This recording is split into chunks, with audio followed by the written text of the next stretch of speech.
Hey everybody, what is going on? I hope you guys are all doing well, and welcome to another tutorial video. In this video, I'm going to be explaining to you guys how you can install a template kit on your site on WordPress, so let's get right into it.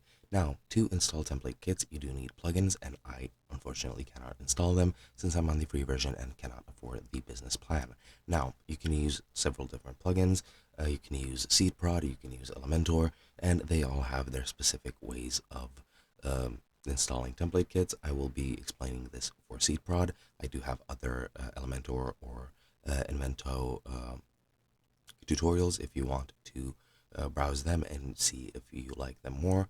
And yeah, as I've mentioned, I'll be focusing on SeedProd. So what you need to do is hover over plugins, go into the marketplace, and search for SeedProd.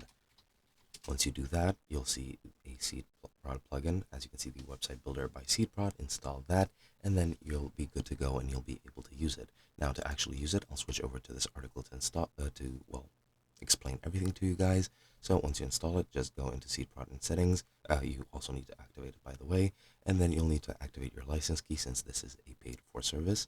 Then you just need to click on the theme builder under SeedProd and click on theme template kits and select whichever template kit fits you best.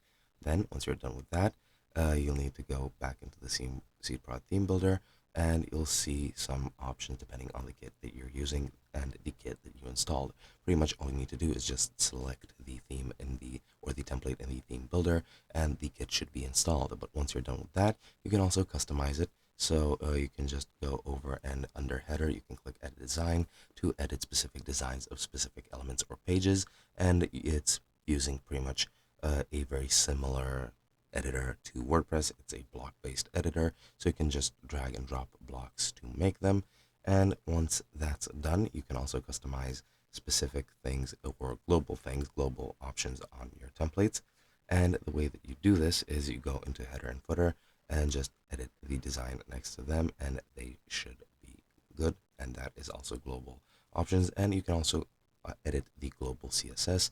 You just need to go into SeedProd theme builder and then go into edit design under global CSS, and you can change the global CSS settings, such as changing the font, changing the color of the text, etc., etc., and that should be good. Once you're done with that, just go into the theme builder and click enable SeedProd theme in the top right. Make sure it says yes, and once that's done, your theme kit will be installed, and that's all there is to it. Hope you guys enjoyed, and I'll be seeing you guys in another video.